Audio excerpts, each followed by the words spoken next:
Queridos irmãos e irmãs, nós estamos hoje celebrando o 24º domingo do tempo comum. E estamos lendo o Evangelho de São Lucas. São Lucas é um escritor extremamente especial. Ele é diferente dos outros dois, Mateus e Marcos. São Lucas, ele, através do olhar, da voz, da presença de Maria, ele captou o coração do filho de Maria, porque São Lucas não conheceu Jesus pessoalmente. Ele chegou em Jerusalém, Jesus já havia subido ao céu, mas ele conviveu muito tempo com a Virgem Maria e ele captou através dela, do olhar dela, quem era o Pai, aquele Deus que ela louvou no seu cântico logo que encontrou Isabel: bendito seja o Senhor Deus de Israel. É como se Lucas tivesse entendido de fato quem era Deus. E ele coloca no seu evangelho de uma forma bastante bonita informações e parábolas que só ele tem. Por exemplo, a parábola que nós ouvimos hoje do filho pródigo só tem no Evangelho de São Lucas, não tem outro evangelho. E hoje é de fato assim uma pérola. Eu acho que é uma das coisas mais bonitas do Evangelho, as parábolas. Aqui são 3 parábolas. Primeiro ele contou a parábola do pastor que perdeu uma das suas 100 ovelhas. Perdeu uma, largou as 99 no deserto e foi atrás daquela que se perdeu. E quando achou a ovelhinha, trouxe de volta, chamou os amigos e fez uma festa, se alegrou por ter encontrado uma ovelha. Depois ele conta uma segunda parábola.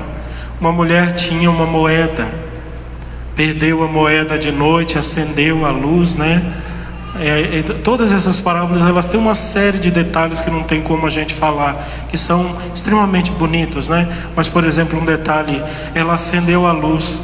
Sabe como fazia para acender a luz? Não tinha energia elétrica. Você tinha que ir até o fogão, acender primeiro a lenha do fogão, pegar aquele fogo, não sei como fazia isso porque não tinha fósforo, ia lá, pegava a lamparina cheia de azeite, tentava acender a lamparina, e a mulher passou a noite procurando uma moeda. Por que não esperou amanhecer para poder procurar quando tivesse sol? São detalhes para a gente pensar. E por fim ele contou a parábola do filho pródigo, que é uma parábola fascinante. Na verdade não é a parábola do filho pródigo, é a parábola do Pai misericordioso, o Pai bondoso, o Pai que ama de uma forma extraordinária, um Pai extremamente exagerado. É isso que Deus é. Deus é exagerado. Vamos ver alguns detalhes desta parábola. Primeiro, o pai tinha 2 filhos. O filho mais novo pediu a herança e foi embora. Essa parábola está errada. Por quê? Na história, ou no povo de Israel, o segundo filho, aquele que não é o primogênito, não tem direito a nada. Você já ouviu falar da guerra que existe entre os judeus e os palestinos, Os judeus são filhos de Isaac, o filho de Abraão. Os palestinos, eles são filhos de Ismael, Ismael é o filho da escrava Agar. Apesar de Ismael ser o primogênito, o primeiro que nasceu, ele não era filho original, porque ele não era filho de Sara. Já Isaac, o filho de Abraão, o filho mais novo, era primogênito. Quem é que tem o direito? O mais velho ou o original? Essa é a briga que até hoje eles não conseguiram resolver. Porque na cultura de Israel é assim: o filho mais velho tem direito a tudo. Ele tem direito à herança do pai. Quando o pai morre, ele se torna dono da mãe dele, das irmãs dele e dos irmãos dele. Quando o pai morrer, por exemplo, ele pode pegar a sua mãe e vender como escravo. Pode fazer isso. Pode pegar os irmãos e vender como escravos, sem problema nenhum. Pode pegar as irmãs e dar de presente para alguém, levar como escrava. Mas só o filho mais velho tem direito a isso. O filho mais novo não tem direito de nada. Mesmo assim, o filho mais novo disse: pai, eu quero a parte da herança que me cabe. O pai podia olhar para ele e dizer assim: moleque sem vergonha, você não tem direito a nada, some daqui. Mas sabe o que o pai fez? Pegou a herança, dividiu e deu para ele. Ele não tinha direito. E ele pegou a sua herança e foi embora. Isso porque quando ele pediu a herança para o pai, foi a mesma coisa dele ter dito: para mim você está morto, eu quero o que me cabe, e ponto. O filho matou o pai antes de sair de casa e foi embora. E gastou tudo o que queria, que podia e do jeito que bem entendeu. Com a vida dissoluta, gastou tudo com bebedeira, com festas, com tudo. Até que tomou consciência do que ele havia feito. Primeiro, ele tomou consciência porque ele sentiu fome, né? Estou com fome, quero comer, não tenho mais dinheiro, como é que eu vou comprar comida? Primeiro ele pensou nele. Eu aqui trabalhando no meio dos porcos, os porcos são as coisas mais abomináveis para os judeus, ninguém chega perto de porco de jeito nenhum, e agora eu estou aqui servindo porcos, eu estou com fome, e começa a doer o estômago. Mas depois esta dor no estômago, esta fome, vai levando eles a instâncias maiores, e ele começa a pensar assim: não, eu pequei contra o meu pai. E depois ele ainda dá um salto muito maior: eu pequei contra Deus, contra o céu, eu fiz algo abominável. E quando ele toma consciência da loucura que ele fez, ele volta para casa, para o seu pai. E olha que coisa mais bonita, né? Só para a gente saber assim, de forma bem específica. Quem é o filho pródigo? É toda a humanidade. Foi toda a humanidade que abandonou o pai, que deixou Deus e foi seguir as ordens do diabo. Todo ser humano, quando fez o pecado original. E o pai bondoso foi atrás do seu filho perdido, né? Só para a gente ter isso em mente. Mas quando o rapaz volta, ele volta dizendo assim, né? Ele vem ensaiando o discurso: eu vou chegar na casa do meu pai e vou dizer: pai, eu pequei contra ti, contra o céu. Pai, eu não mereço ser chamado seu filho. O menino vai repetindo várias vezes: o meu pai, o pai, o meu pai, o pai. O pai, ele tem consciência de quem é aquele homem. Aquele homem é o pai. E quando ele chega na casa, quando vem de longe, o pai enxerga a cabeça do filho ali de longe. O pai abre a porta da casa e sai correndo ao encontro do menino.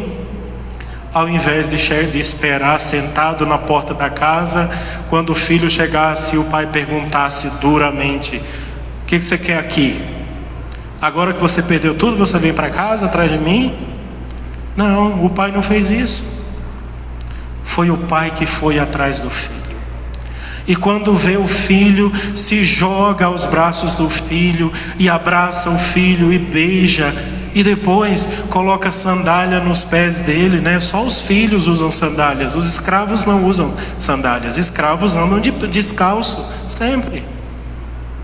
Coloca uma sandália nos pés dele, porque todo mundo vai ver que ele tem um pai. Ele é o meu filho. Coloca um anel no dedo dele. Colocar um anel no dedo era assim: todos os filhos de uma família tinham um anel com o seu brasão, o brasão da sua família. Coloca o brasão no dedo dele de volta, porque ele é o meu filho. Vamos dar uma festa, vamos fazer uma festa.